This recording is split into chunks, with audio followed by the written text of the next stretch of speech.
आइए देखते हैं प्रमुख खबरें।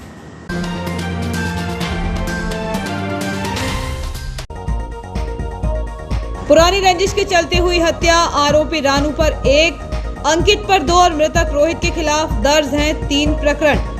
बड़ी कार्यवाही, हत्या के बाद पहली बार आरोपी के मकान को किया गया जमींदोज।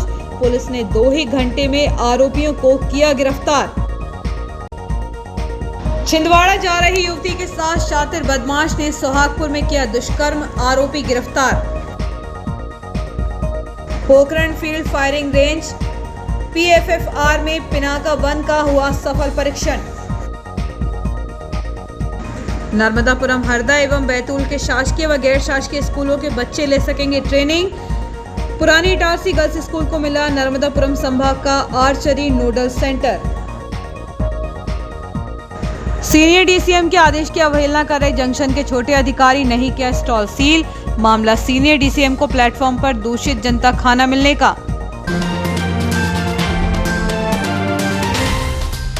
और अब खबरें विस्तार से।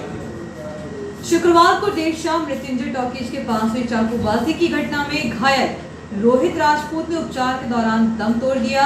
हत्या की वारदात से खफा करनी सेना के पदाधिकारी एवं समाज के सदस्यों ने मिलकर शव वाहन को सिटी थाने के सामने मार्ग पर खड़ा कर चक्का जाम कर दिया।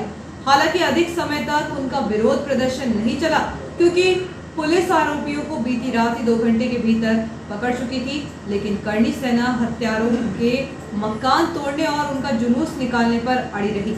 पुलिस एवं प्रशासन ने उनकी बातों को मानते हुए आरोपियों का जुलूस भी निकाला और एक अपराधी के मकान के आगे का हिस्सा भी तोड़ दिया। किसी हत्या के बाद अपराधी के मकान को तोड़ने वाली शहर में पहली बड़ी कार्रवाई है। वारदात को अंजाम देने वाले रानू पर 1, अंकित पर 2 और मृतक रोहित के खिलाफ 3 प्रकरण सिटी थाने में दर्ज हैं। एक पखवाड़े के भीतर शहर में हत्या की दूसरी वारदात ने शहरवासियों को दहशत में डाल दिया है। शुक्रवार को देर शाम मृत्युंजय टॉकीज के समीप जब पुरानी इटारसी निवासी रोहित राजपूत और सचिन पटेल खड़े थे, उसी दौरान वहां बंगलिया निवासी रानू ठाकुर, भाट मोहल्ला निवासी अंकित भाट और ईशु मालवीय उनके पास आकर मारपीट करते हुए दोनों को चाकू से गोद डाला। दरअसल वारदात रात लगभग 8 बजे की है। उस समय क्षेत्र में काफी चहल पहल थी। काफी भीड़ होने के बाद भी अपराधियों के बुलंद हौसलों ने वारदात को अंजाम दे दिया। इस चाकूबाजी का वीडियो भी सोशल मीडिया पर वायरल हुआ है।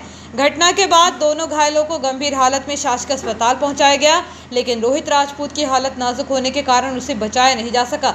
हत्याकांड की इस वारदात से राष्ट्रीय राजपूत करनी सेना आक्रोशित हो उठी, क्योंकि रोहित ठाकुर करनी सेना का नगर मंत्री था। अस्पताल में भी देर रात तक काफी गहमा गहमी का माहौल रहा।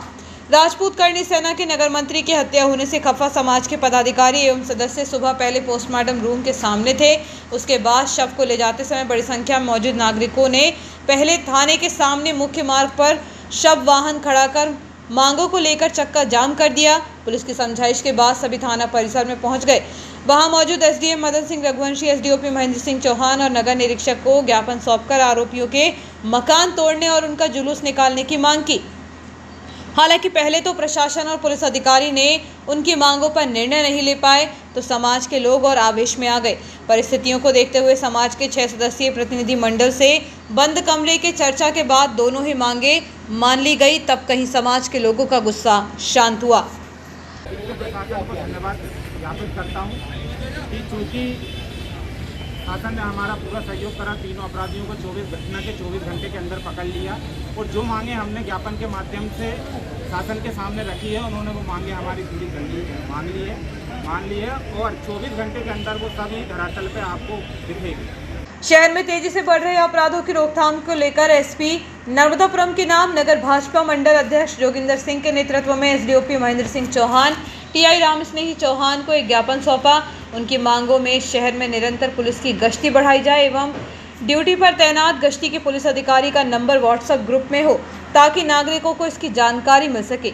सूरजगंज चौराहे से लेकर भारतीय स्टेट बैंक चौराहे तक पुलिस की कड़ी सुरक्षा हो। आए दिन शहर में हो रहे अपराध रोकने में एक टीम गठित हो, जिसमें सामाजिक एवं आम जनों का सहयोग लिया जाए। शांति समिति की बैठक में सामाजिक संगठन, व्यापारी, सभी राजनीतिक दलों, आमजनों की मौजूदगी में बैठक हो। SDOP और TI का मोबाइल नंबर WhatsApp ग्रुप एवं दीवारों पर लिखवाया जाए, पुरानी इटारसी पुलिस चौकी पुनः शुरू की जाए और शहर में प्रमुख स्थानों पर सीसीटीवी कैमरे लगवाए जाने की मांग शामिल हो। इस दौरान बड़ी संख्या में भाजपा पदाधिकारी एवं सदस्य मौजूद थे। निरंतर इटारसी शहर में अपराध का गिराव बढ़ता जा रहा है। उसको रोकथाम के लिए आज हमने माननीय टीआई साहब को, एसडीएम साहब को और एसडीपी साहब को सुझाव दिए हैं। इसमें पुलिस अधीक्षक के नाम हमने एक ज्ञापन दिया गया है।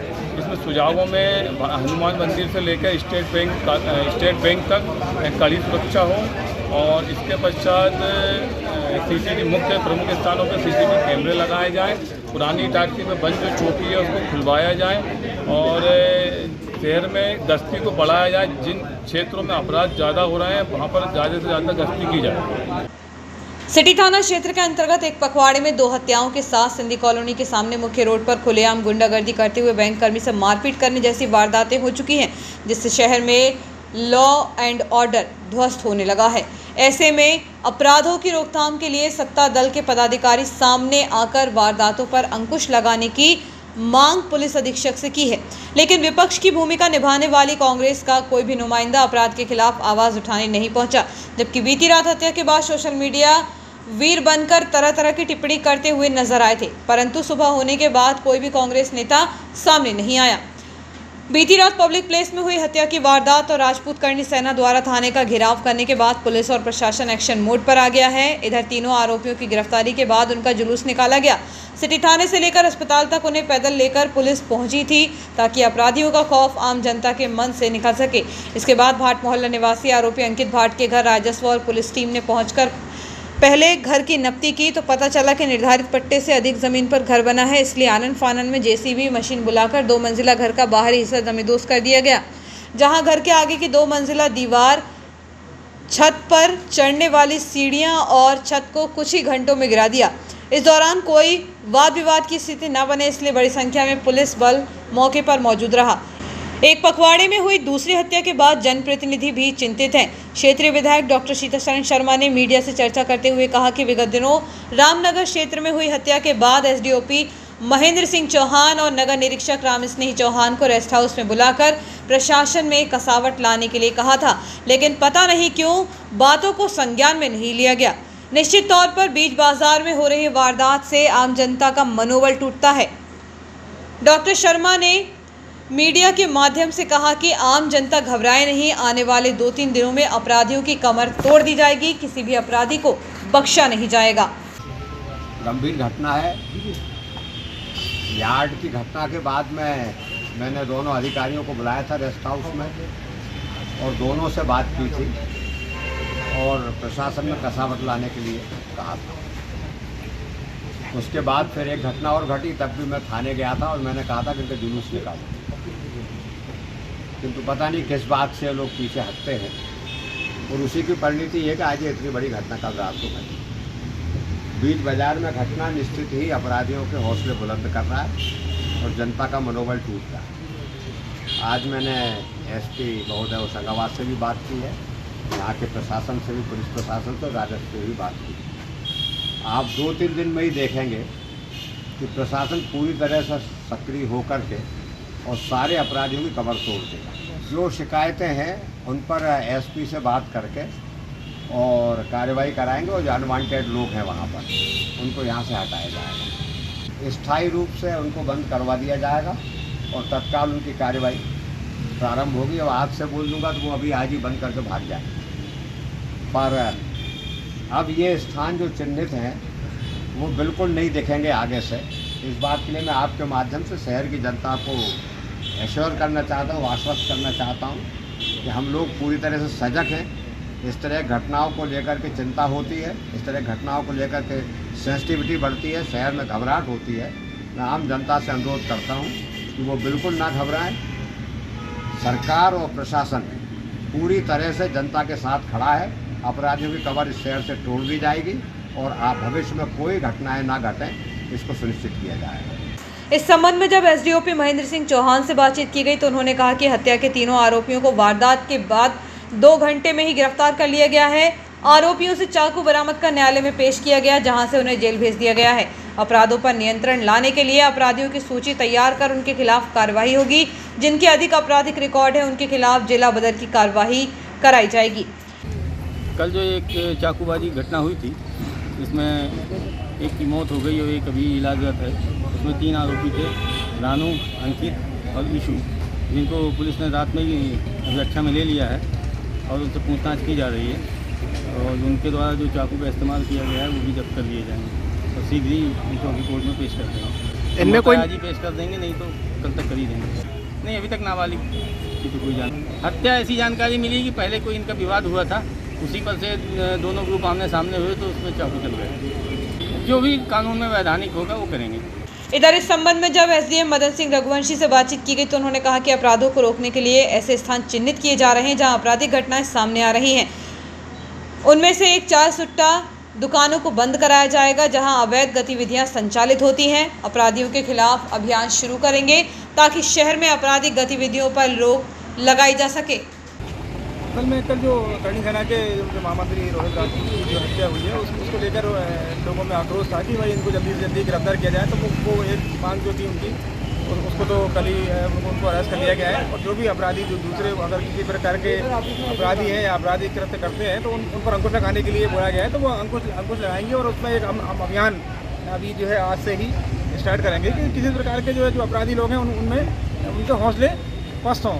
कई स्थान ऐसे हैं शहर में जिन जो है अवैध रूप से मतलब ऐसे चलते हैं जिनके कारण अवैध गतिविधियां संचालित करते हैं लोग। चाय की दुकान हो सकती है, कोई किसी प्रकार का टप हो सकता है, पान का ठेला हो सकता है। तो इन पर जो है अगर किसी प्रकार के लोग अपराधी आकर बैठते हैं और आपराधिक गतिविधि करते हैं तो उन पर अंकुश लगाने के लिए एक सर्च अभियान और हमारी कार्रवाई हम स्टार्ट करेंगे ताकि जो है लोगों में एक मैसेज भी जाए कि भाई जो है इस तरह से चूँकि चारसी शहर है, एक बड़ा जंक्शन है, इसमें 50 तरह के लोग आते हैं, हर दिशा से लोग यहाँ आते जाते रहते हैं। तो यहाँ अपराधी लोगों की जो है भालुता तो है ही, तो हम उन पर कठोर कार्रवाई करेंगे। इसी तरह के आश्वासन उन्होंने चाहा था और उन्होंने ये भी कहा कि जो ऐसे अपराधी जो जिनके बहुत सारे अपराध हो गए उन पर जिला बदर की कार्रवाई भी करें। तो हम देखते हैं ऐसे जो अपराधी होंगे जिनके खिलाफ जिला बदर की कार्रवाई की जा सकती है या और कुछ जो अपराधों में लिप्त हैं उनके खिलाफ जो भी कठोर से कठोर कार्रवाई होगी। नहीं, अवैध संपत्ति के लिए तो हमारा अभियान असल में जो भूमाफियाओं के खिलाफ जो कार्रवाई चल रही है उसके खिलाफ हमने कार्रवाइयाँ की हैं और भी हम ढूंढ रहे हैं। कुछ चीज़ें ऐसी हैं जो शासकीय ज़मीन पे अतिक्रमण नहीं होने से हम हमारे लेवल पर नहीं हो सकती, लेकिन नगर पालिका को हमने बोला है, पहले भी बोला है, उसकी कार्रवाई तो पहले से ही चल रही है हमारी। और कुछ मकान ऐसे आइडेंटिफाई करने के लिए सीएमओ को बोला था तो उनसे हम आज रिपोर्ट लेते हैं कि उन्होंने जो मकान ऐसे आइडेंटिफाई किए हों जो अपराधियों के मकान है और अवैध है तो उनको हम गिराने की कार्रवाई। अब ये नाम वाले के है इसकी मुझे जानकारी नहीं है, वह पुलिस पूछ के बता पाएंगे। नाम वाले की मुझे जानकारी नहीं है। चाकूबाजी में हुई राजपूत करणी सेना के नगर मंत्री रोहित राजपूत की मौत के बाद संगठन एवं समाज के लोगों ने शनिवार को शाम के समय घटना स्थल पर पहुंचकर कैंडल जलाकर श्रद्धांजलि दी गई एवं शाम के समय पुलिस अधीक्षक इटारसी पहुंचकर घटना स्थल का निरीक्षण किया। वहीं न्यूयॉर्क चौकी के हालात देखने भी पहुंचे थे। इस दौरान मृतक रोहित का उसके साथियों ने हाथों में चित्र वाला बैनर लिए नारेबाजी की और सामूहिक रूप से नारेबाजी करते हुए एसबीआई चौराहा मुख्य मार्ग से रेलवे स्टेशन की तरफ चले गए। इधर शनिवार की देर शाम जिला पुलिस अधीक्षक डॉक्टर गुरुकरण सिंह इटारसी पहुंचे, जहां वे सबसे पहले उपनगर न्यूयॉर्क में स्थित पुलिस चौकी पहुंचे। सूत्रों से मिली जानकारी के अनुसार एसपी श्री सिंह के घटनास्थल पहुंचने की संभावना जताई जा रही थी। इससे पहले नगरपालिका कार्यालय परिसर के आसपास पुलिस बल मौके पर उपस्थित था। शुक्रवार को एक और तो जहां जोन के डीआरएम अपने तय कार्यक्रम के अनुसार जंक्शन के पूर्व निर्धारित कार्यक्रमों का दौरा कर रहे थे। इसी बीच गुरुवार देर रात्रि एक रेल यात्री की ट्रेन की चपेट में आने के कारण गैंगमैन डीआरएम के घेराव के लिए स्टेशन पर एकत्र हो गए थे। तो वहीं दूसरी ओर senior DCM Priyanka Dixit platform पर स्थित खान-पान स्टॉलों का निरीक्षण कर रही थी। इसी दौरान उन्होंने प्लेटफॉर्म नंबर 1 एवं 4 के खान-पान स्टॉलों से दोपहर लगभग 12 बजे जनता खाने का सैंपल एकत्र किया। जांच के दौरान सीनियर डीसीएम को जनता खाने में से भारी बदबू आ रही थी, जिसके बाद सीनियर डीसीएम ने तत्काल ही उक्त प्लेटफॉर्म नंबर 1 एवं 4 के खानपान स्टॉल को सील करने के आदेश जारी कर दिए। यह मैसेज कंट्रोल से भी डिप्टी एसएस कार्यालय में प्राप्त हुआ था। उक्त मैसेज डिप्टी एसएस के पास मौजूद दैनिक डायरी में भी दर्ज किया गया। सीनियर डीसीएम के आदेश के बाद शाम लगभग 4 बजे लीपापोती करने के उद्देश्य से प्लेटफॉर्म नंबर 1 के स्टॉल को सील करने का नाटक किया गया। वहीं प्लेटफॉर्म नंबर 4 के स्टॉल को सील तक नहीं किया गया। आखिरकार बाद में विवाद की स्थिति निर्मित होते देख प्लेटफॉर्म नंबर 1 के सील किए गए स्टॉल को भी खोल दिया गया। सवाल यह उठता है कि सीनियर डीसीएम के आदेश पर 4 घंटे बाद आधा अधूरा अमल क्यों किया गया और बाद में किस ऐसी पावरफुल शक्ति का फ़ोन आ गया कि उन्होंने दूसरे स्टॉल को सील न करते हुए पहले नंबर के स्टॉल को भी खोल दिया। कहीं ना कहीं उक्त मामले में भ्रष्टाचार की बू उत्पन्न हो रही है। सूत्रों की माने तो यदि जंक्शन की किसी भी स्टॉल के अधिकारियों द्वारा सील कराया जाता है तो हर हालत में उसे कम से कम 24 घंटे तक बंद रखा जाता है। फिर यहाँ ऐसा कौन सा चमत्कार हो गया कि चंद मिनट में ही दूषित खाना कैसे शानदार खाना बन गया और उक्त स्टॉलों को आनन फानन में खुलवा दिया गया। यह भी बड़ी जांच का विषय है। एक और तो जहां आए दिन आनन फानन में स्टॉल खुलवा दिया गया, वहीं जंक्शन पर दूषित खाद्य सामग्री बेचे जाने की शिकायत डीआरएम के साथ ही जीएम एवं रेल मंत्री तक ट्विटर के माध्यम से पहुंचती है। बावजूद इसके दूषित खाना बेचने वाले खानपान स्टॉल संचालकों पर मेहरबानी समझ से परे है। इस संबंध में डीसीआई विकास सिंह का कहना है कि कोटा से कोई नए हेल्थ इंस्पेक्टर मीना आए हैं। उन्होंने जनता खाने का सैंपल लिया था। उन्होंने सीनियर डीसीएम को जानकारी प्रदान की थी, जिसके बाद स्टॉल बंद करने कंट्रोल मैसेज चला था। यह सब गलत फहमी में हुआ था, जबकि नियमानुसार हमारे यहाँ एचआई सैंपल लेता है। दूषित खाना मिलने पर उसे फेंकवाया जा सकता है या उसकी टेस्टिंग कराई जा सकती है। ऐसे मामले में स्टॉल सील करने का प्रावधान नहीं है। सैंपल लेने के बाद उसे रेलवे के लेबोरेटरी में जांच के लिए भेजा जाता है, जिसके बाद तय होता है कि खानपान सामग्री में इस्तेमाल होने वाली कौन सी वस्तु दूषित है। मूंग खरीदी 8 अगस्त से शुरू हुई है। खरीदी शुरू हुई लगभग माह पूरा होने वाला है, लेकिन किसान खरीदी केंद्रों पर मूंग बेचने के लिए कम ही पहुंच रहे हैं, जिसकी वजह यह भी है कि शासन स्तर से खरीदी केंद्रों पर किसानों से 25 क्विंटल मूंग किसान से खरीदी कर रही है। इधर किसान संगठन की मांग है कि 25 क्विंटल मूंग को बढ़ाकर 40 क्विंटल किसान से खरीदी जाए।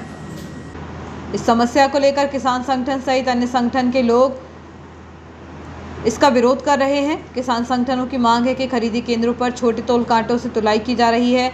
खरीदी केंद्रों पर फ्लैट कांटों की व्यवस्था होना चाहिए। किसान संघ के प्रतिनिधि मंडल ने मुख्यमंत्री शिवराज सिंह चौहान, कृषि मंत्री कमल पटेल व कलेक्टर नीरज कुमार के नाम ज्ञापन शुक्रवार को एसडीएम मदन सिंह रघुवंशी को सौंपा।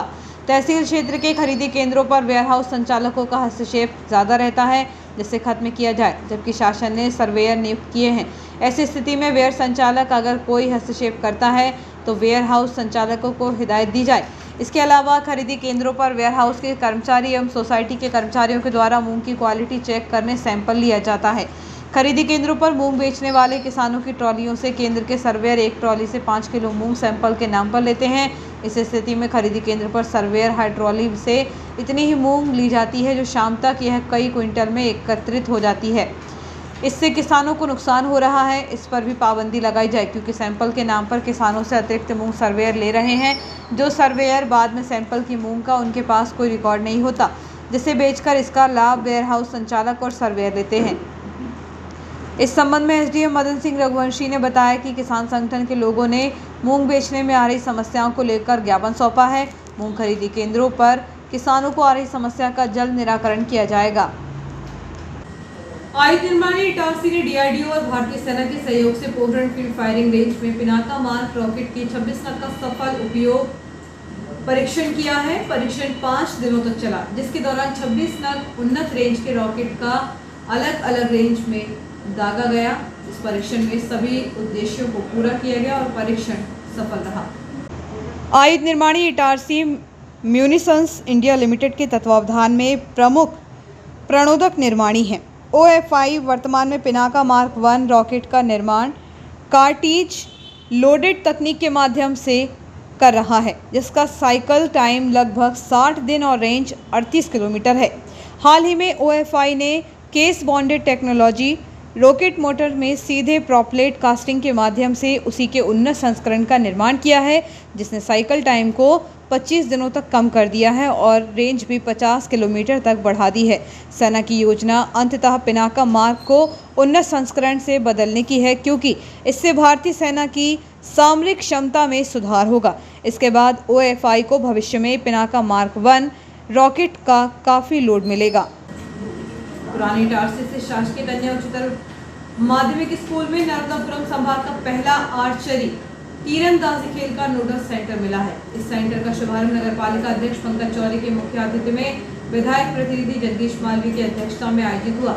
इस सेंटर में स्कूली बच्चे चाहे वह शासकीय स्कूल के हो या अशासकीय स्कूल के, वह अपनी तीरंदाजी का प्रशिक्षण ले सकेंगे। इस सेंटर में स्कूली बच्चे चाहे वह शासकीय स्कूल के हो या अशासकीय स्कूल के सभी तीरंदाजी का प्रशिक्षण ले सकेंगे। शुभारंभ अवसर पर लोक शिक्षण संचालनालय मध्य प्रदेश के आमिर अजीत गिल, नगरपालिका उपाध्यक्ष निर्मल सिंह राजपूत, भाजपा पुरानी इटारसी मंडल अध्यक्ष मयंक महतो, पार्षद जिमी कैतवास, भाजपा पिछड़ा वर्ग मोर्चा पुरानी इटारसी अध्यक्ष अशोक मालवीय, भाजपा नेता देवेंद्र पटेल, गजेंद्र सुराजिया, संभागीय खेल अधिकारी वंदना रघुवंशी, जिला खेल अधिकारी बख्तावर खान, विकासखंड खेल अधिकारी NP चौधरी, प्राचार्य शासकीय CM राइस विद्यालय पीपल मोहल्ला, शोभा दीवान, प्राचार्य शासकीय उच्चतर माध्यमिक विद्यालय पुरानी इटारसी, उपेंद्र साहू उपप्राचार्य, निधि तिवारी सॉफ्टबॉल अंतर्राष्ट्रीय खिलाड़ी, आलोक चौधरी एशियन टीम कैप्टन की गरिमामय मौजूदगी थी। इस अवसर पर खिलाड़ियों को संबोधित करते हुए नगरपालिका अध्यक्ष पंकज चौरे ने कहा कि विधायक डॉक्टर शीतशरण शर्मा के प्रयासों से पुरानी इटारसी का स्कूल सहित शहर के अन्य स्कूलों में शिक्षा के साथ ही खेल की गतिविधियां संचालित करने के लिए सुविधाएं उपलब्ध कराई जा रही हैं। पुरानी इटारसी में ही स्कूल के सामने 1 करोड़ रुपए से दशहरा मैदान बन रहा है। यहाँ आप सभी खेलेंगे तो शहर का नाम रोशन करेंगे। उन्होंने कहा कि हमारे समय में यह सब स्कूलों में सुविधाएं नहीं थी, अब अच्छे शिक्षक व सुविधाएं दोनों हैं जिनका उपयोग आपको करना है। विधायक प्रतिनिधि जगदीश मालवीय ने कहा कि तीरंदाजी का सेंटर सबके लिए है। यह पहली बार देख रहे हैं कि किसी सरकारी स्कूल में प्राइवेट स्कूल के बच्चे प्रतियोगिता में भाग लेने आए हैं। उन्होंने कहा कि विधायक श्री शर्मा के प्रयास है कि सभी सरकारी स्कूल प्राइवेट जितने सक्षम हो। प्रतियोगिता के सह संयोजक अश्विनी मालवीय ने बताया कि लोक शिक्षा संचालनालय द्वारा शासकीय कन्या उच्चतर माध्यमिक विद्यालय को निरीक्षण उपरांत आर्चरी नोडल सेंटर घोषित किया है, जिसका सभी अतिथियों की गरिमामय उपस्थिति में विधिवत उद्घाटन हुआ। उद्घाटन के साथ ही विकासखंड स्तरीय प्रतियोगिता, मिनी गोल्फ एवं पिनटुक्की प्रतियोगिताओं का आयोजन किया जाएगा। प्रतियोगिता में लगभग 250 बच्चे शामिल हुए, जिसमें टैगोर माध्यमिक विद्यालय, वर्धमान उच्चतर माध्यमिक विद्यालय, नालंदा उच्चतर माध्यमिक विद्यालय, गुरु Nanak Vidyalaya, MGM senior secondary school, saint Joseph convent, semi return spindle senior secondary school Hoshangabad सहित मेजबान शासकीय कन्या उच्चतर माध्यमिक विद्यालय पुरानी इटारसी की छात्राओं ने भाग लिया। श्री मालवीय ने बताया कि इसमें चयन होने वाली टीम आगामी जिला स्तरीय प्रतियोगिता में नर्मदापुरम विकास खंड का प्रतिनिधित्व करेगी। निर्णायक के रूप में अर्पण दुबे, करुणा गौर, सोनू शर्मा, श्रीमती सपना, पंकज कोरी, सुब्बू मैथ्यू, आलोक चौधरी, रोहित उपाध्याय, रेखचंद्र प्रजापति उपस्थित रहे। कार्यक्रम का आभार प्रदर्शन SK अहिरवार द्वारा किया गया। प्रतियोगिता का शुभारंभ करते हुए नगरपालिका अध्यक्ष पंकज चौरे ने भी तीर कमान हाथ में लेकर बोर्ड में निशाना लगाया। आर्चरी के शब्दों में कहें तो उनका निशाना बिल्कुल सटीक जगह पर जाकर लगा। उनकी तीरंदाजी पर खिलाड़ियों ने जमकर तालियां बजाईं। यहाँ कार्यक्रम के बाद नगरपालिका अध्यक्ष पंकज चौरे, नगरपालिका उपाध्यक्ष निर्मल सिंह राजपूत, विधायक प्रतिनिधि Jagdish Malviya, CM rice school people मोहल्ला भी पहुंचे। यहाँ उन्होंने क्लासरूम का भ्रमण किया, वीडियो के माध्यम से कक्षाओं में पढ़ाई होते देखी। ये बहुत टाइट लकड़ी ना।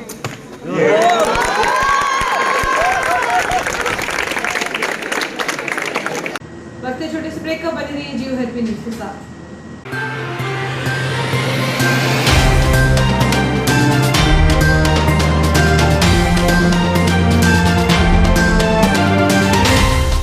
Dayal multi speciality hospital near BSNL office Itarsi, एक सर्व सुविधा युक्त हॉस्पिटल जिसमें अत्याधुनिक ऑपरेशन थिएटर एवं लेबर थिएटर, वेंटिलेटर युक्त ICU की सुविधा, कम खर्च वाले जनरल वार्ड, स्पेशल एवं सभी प्राइवेट वार्ड की सुविधाएं, AC प्राइवेट वार्ड एवं TB वाले प्राइवेट वार्ड, वेंटिलेटर के साथ AC एम्बुलेंस की सुविधा, स्त्री रोग विभाग, 4D अल्ट्रासोनोग्राफी एवं कलर डॉपलर, इनफर्टिलिटी की विशेषज्ञ द्वारा जांच एवं उपचार, हिस्टेरोस्कोपी, बच्चेदानी की दूरबीन द्वारा जांच, सामान्य प्रसव एवं सिजेरियन ऑपरेशन, महिलाओं में कैंसर स्क्रीनिंग की व्यवस्था, CTG फेटल मॉनिटरिंग की सुविधा, अस्थि रोग विभाग, 24 घंटे ट्रॉमा केयर यूनिट, सभी प्रकार के फ्रैक्चर का उपचार, सी आर्म की सुविधा एवं सी आर्म के द्वारा सभी प्रकार के ऑपरेशन,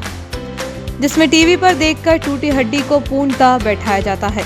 जबड़े के फ्रैक्चर ऑपरेशन की सुविधा, total knee and hip replacement के प्रत्यारोपण की सुविधा, घुटने एवं कूल्हे के प्रत्यारोपण की पूर्ण सुविधा, फिजियोथेरेपी विभाग में SWD, TENS, ultrasound, wax, bath, IFT, cervical traction की सुविधा, सर्जिकल सुविधाएं, लेप्रोस्कोपी दूरबीन द्वारा सभी ऑपरेशन जैसे appendix, hernia, gall bladder, ovary, बच्चेदानी, TT आदि, सभी प्रकार की जनरल सर्जरीज, एंडोस्कोपी, पेट दर्द, खून की उल्टी एवं पेट के छाले आदि के मरीजों को दूरबीन से जांच, डायलिसिस, किडनी संबंधित बीमारियों का इलाज की सुविधा, पाइल्स के मरीजों का दूरबीन से टांका, दर्द रहित operation, cancer surgery, specially thyroid, breast, stomach and colon with chemotherapy facility, burn ICU की सुविधा, यूरोलॉजी विभाग, गुर्दे, यूरेटर,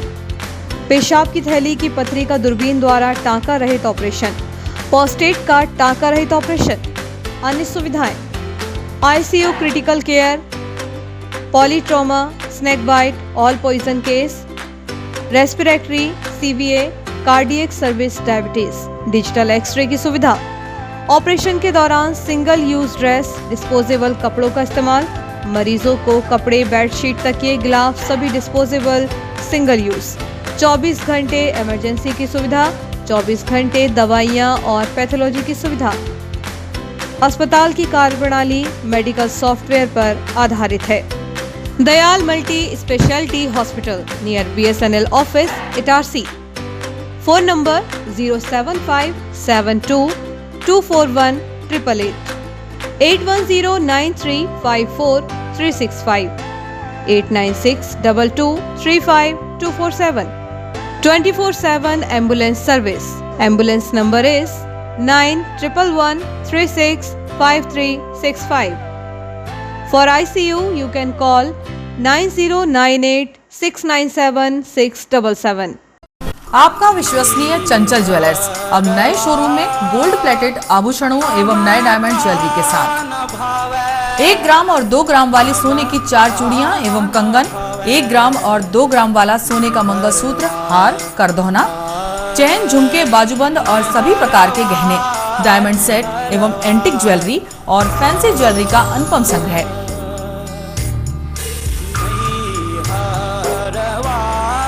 दुल्हन सेट किराए पर उपलब्ध है।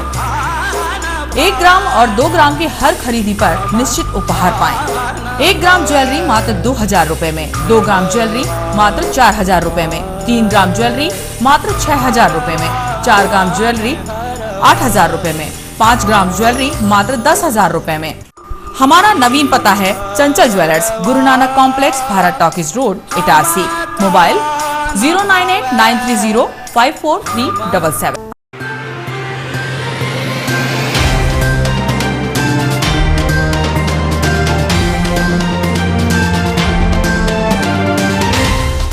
ब्रेक के बाद समाचारों में एक बार फिर आपका स्वागत है।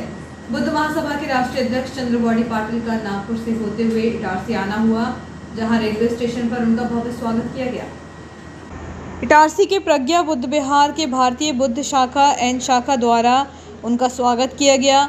भारतीय बौद्ध महासभा न्यूयॉर्क प्रज्ञा बुद्ध विहार के अध्यक्ष सुनील डोंगरे, विजय राव नायक, संजय बड़गए, प्रकाश सिंगले, राजन मोड़करे सहित समस्त अखिल भारतीय लोगों ने उनका स्वागत किया। बुद्ध महासभा के राष्ट्रीय अध्यक्ष चंद्रबॉडी पाटिल का नागपुर से होते हुए इटारसी रेलवे स्टेशन पर भव्य स्वागत किया गया। ग्राम पंचायत मेहरा गांव में जिला पंचायत सदस्य प्रतिनिधि और जनपद उपाध्यक्ष के प्रतिनिधि मेहरा गांव पहुंचे, जहां भाजपा कार्यकर्ताओं ने उनका स्वागत किया। ग्राम पंचायत मेहरा गांव में प्रथम आगमन पर स्वागत का कार्यक्रम रखा गया, जिसमें जिला पंचायत सदस्य प्रतिनिधि भगवती चौरे, जनपद अध्यक्ष भूपेंद्र चौक से, जनपद उपाध्यक्ष प्रतिनिधि नीलेंद्र पटेल, नर्मदापुरम ग्रामीण मंडल अध्यक्ष राहुल सोलंकी, सांसद प्रतिनिधि ZRUCC सदस्य राजा तिवारी, जनपद विधायक प्रतिनिधि अशोक साकल्य, जनपद सदस्य शिरीन प्रहलाद आटनेरे, नर्मदापुरम ग्रामीण मंडल महामंत्री जितेंद्र महिरे, पुरानी इटारसी मंडल महामंत्री विनोद बारसे, विधायक प्रतिनिधि जयप्रकाश सचान, विधायक प्रतिनिधि सुरेश चौरे, विधायक प्रतिनिधि विनय तिवारी, ग्राम पंचायत सदस्य, ग्राम पंचायत सरपंच जितेंद्र पटेल, उप सरपंच प्रतिनिधि मुन्ना पाल, पंच विनोद साठे, पंच सचिन मेशकर, पंच कमलेश मेहरा आदि उपस्थित रहे। इस स्वागत कार्यक्रम में जिला पंचायत प्रतिनिधि भगवती चौरे एवं जनपद अध्यक्ष भूपेंद्र चौकसे एवं ग्रामीण मंडल अध्यक्ष राहुल सिंह सोलंकी द्वारा सभी कार्यकर्ताओं का एवं जनता का धन्यवाद ज्ञापित किया गया, जिनके कारण ऐतिहासिक जीत मिली। अतिथियों द्वारा क्षेत्र के विभिन्न विकास कार्यों पर चर्चा हुई और जनता द्वारा जनप्रतिनिधियों को समस्या से अवगत कराया गया। भारतीय जीवन बीमा निगम की वर्षगांठ पर बीमा सप्ताह मनाया जा रहा है। इसके तहत विभिन्न वर्गों के छात्र छात्राओं के लिए प्रतियोगिता का आयोजन किया गया, जिसमें बच्चों ने उत्साहपूर्वक भाग लिया, बढ़ चढ़कर इस प्रतियोगिता में हिस्सा लिया। भारतीय जीवन बीमा निगम की स्थापना को 66 वर्ष हो चुके हैं। शुक्रवार को स्थापना दिवस मनाया गया। इस अवसर पर विभिन्न गतिविधियों के साथ छात्र छात्राओं के लिए निबंध एवं चित्रकला प्रतियोगिता का आयोजन भारतीय जीवन बीमा निगम कार्यालय में हुआ, जहां शहर के लगभग सभी स्कूलों के 140 छात्र छात्राओं ने इस प्रतियोगिता में भाग लिया। शाखा प्रबंधक अनूप पारसर ने बताया कि भारतीय जीवन बीमा निगम प्रतिवर्ष 1 सितंबर को अपना स्थापना दिवस मनाते हैं। इसी मौके पर 1 सितंबर से 7 सितंबर तक बीमा सप्ताह का आयोजन किया जाता है। इस दौरान स्कूली छात्र छात्राओं के लिए विभिन्न प्रतियोगिताएं, पौधरोपण एवं छात्र ग्राहक संगोष्ठी जैसे कार्यक्रम किए जाते हैं।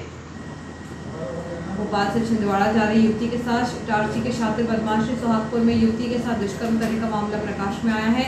घटना 3 दिन पूर्व की बताई जा रही है। हालांकि आरोपी को सूचना मिलने के बाद सोहागपुर पुलिस ने गिरफ्तार कर लिया है। बताया जा रहा है कि युवती के साथ दुष्कर्म करने वाले आरोपी के खिलाफ हत्या सहित कई मामले दर्ज हैं।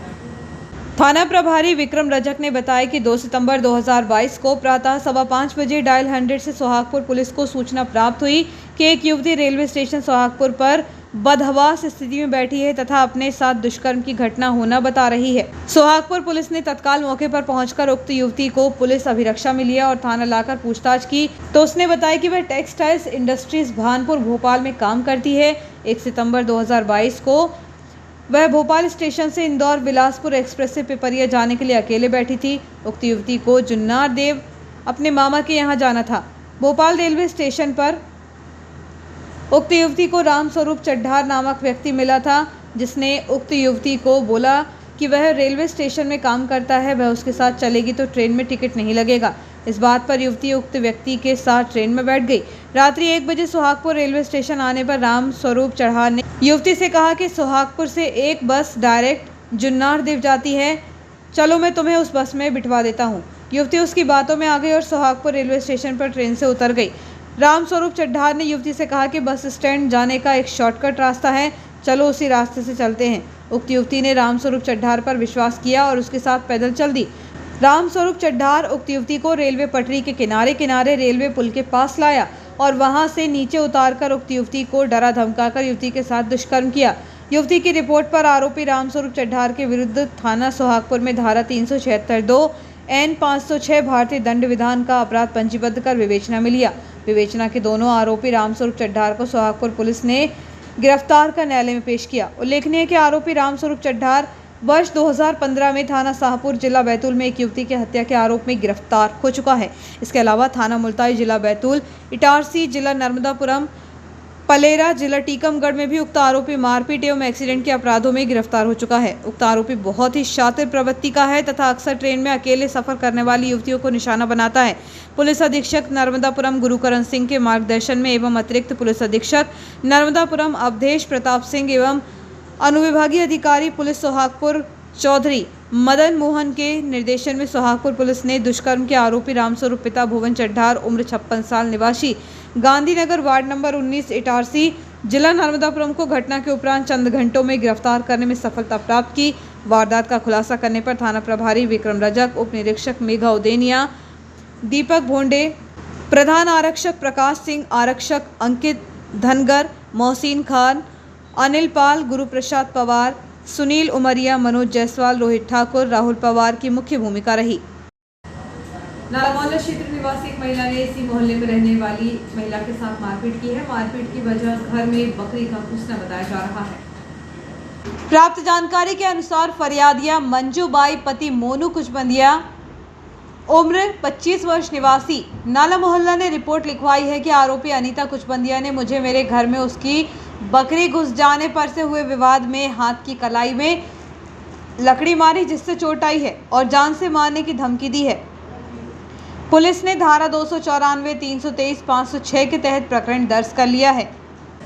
ईश्वराश्रम सभागार में कुर्मी समाज, देवांचल गौर समाज द्वारा नवनिर्वाचित समाज के पार्षदों का सम्मान किया जाएगा। इसके साथ ही कक्षा 10वीं 12वीं के उन छात्रों का भी यहां पर सम्मान होगा जिनका प्रदर्शन बेहतरीन था। मामूली विवाद के चलते बंगली निवासी एक महिला के साथ उसी के पड़ोस में रहने वाली आरोपी ने मारपीट की है, जिसकी शिकायत उसने सिटी थाने में की। प्राप्त जानकारी के अनुसार फरियादिया कलापति परशुराम केतवास ने रिपोर्ट लिखवाई है कि उसकी 30 वर्षीय बेटी रीता के साथ विजय बोरासी नामक युवक के साथ शादी विवाह को लेकर 1 साल से बातचीत चल रही थी। शनिवार को दोपहर 2 बजे विजय की आरोपी मां और उसका बेटा सोनू बोरासी ने गालियां दी। जब मैंने मना किया तो मेरे सिर पर कुल्हाड़ी से मारा, जिससे मैं घायल हो गई। आरोपियों ने मुझे जान से मारने की धमकी दी है। पुलिस ने इस मामले में धारा 294, 323, 506, 34 के तहत प्रकरण दर्ज कर लिया है। अखिल भारतीय साहित्य जिला नर्मदापुरम ने साहित्यकार मिलिंद रोंगे द्वारा लिखित पुस्तक धर्मनिष्ठ एवं विधिवेता शिक्षाविद पंडित रामलाल शर्मा पर चर्चा का कार्यक्रम 6 सितंबर दिन मंगलवार को दोपहर 3 बजे साईं कृष्णा रिजॉर्ट के सभागार में आयोजित किया है। और आइए देखते हैं प्रमुख खबरें एक बार फिर।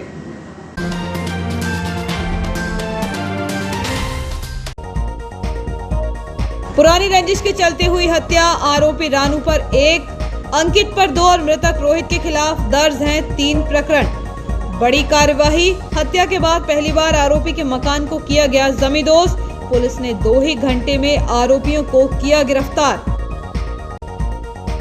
छिंदवाड़ा जा रही युवती के साथ शातिर बदमाश ने सोहागपुर में किया दुष्कर्म, आरोपी गिरफ्तार।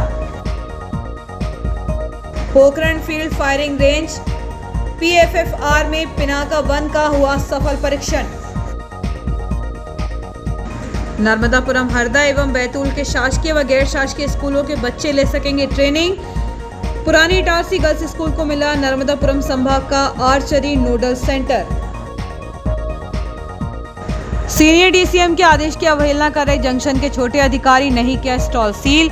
मामला सीनियर DCM को प्लेटफॉर्म पर दूषित जनता खाना मिलने का।